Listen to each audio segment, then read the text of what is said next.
John Ray, the attorney for some of the victims of allegedly Rex Heuermann, the Long Island serial killer, Gilgo Beach murderer, continues to bring more information to the forefront, even before investigators. He's kind of been that guy in this case all the way along. More recently, we've been learning about the story of some survivors, allegedly, of Rex Heuermann, a woman named Taylor, who was a bottle girl back in 2010, claiming that she went to a home where Heuermann was a guest and eventually had to threaten with a taser to escape out of that situation. And then we also heard the story of Mary Poe, who actually was allegedly shot by Rex Heuermann in his vehicle in the back of the neck. Luckily, she survived that wound and got out of that vehicle. But chilling accounts from two women who very clearly say that was Rex Heuermann. And let's be honest, Rex Heuermann is not a guy that you really would confuse with many other people. So either it's I don't know, an aged Hulk that's been in the vehicle, or I don't know. I mean, or Shrek came in. It's one of the three, or Rex Heuermann, and I don't think the Hulk or Shrek are out to kill sex workers.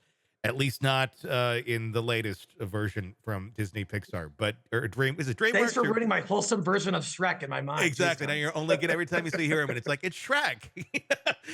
Makes some weird Right. AI version of the movie.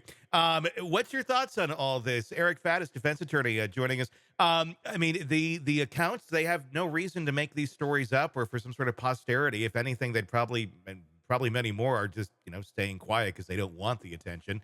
But it does seem to go along the arc of behavior that we know of Rex Heuermann, or at least the allegations of behavior. If these accounts are true from these alleged surviving victims, uh, they could have been murder cases themselves. And, Yeah. and that's what's so eerie about hearing from them. And I think it's going to be pivotal for the prosecution's case, which just keeps building, by the way, that they just keep tacking on DNA evidence here, surviving victim evidence here. And what the prosecution's going to do is they're going to sort of cross reference all of these surviving victims' accounts, and they're going to compare those with all the evidence they have in the folks who didn't make it, the victims who didn't survive. And they're going to draw parallels, they're going to show overlap, and they're going to tie all of this together in a pattern of behavior for Rex Heuermann over the course of years that they think will lead to the convictions in these murder cases.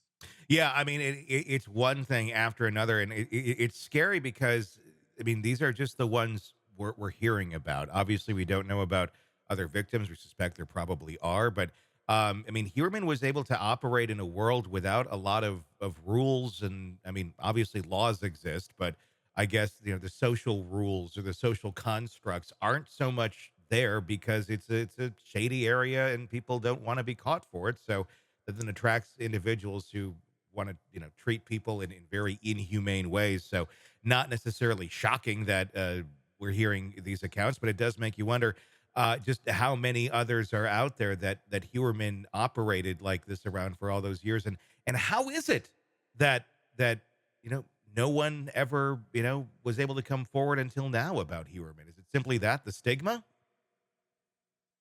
Yeah, I think in these predators that they target these vulnerable communities and communities of folks they know are averse to law enforcement, who are not a kid, who are not typically going to report crimes because they themselves believe they're engaging in unlawful activity. So it makes them kind of easy targets, not in a sense that anyone would condone, of course, but just in a realistic sense. And on top of that, Rex Heuermann had resources.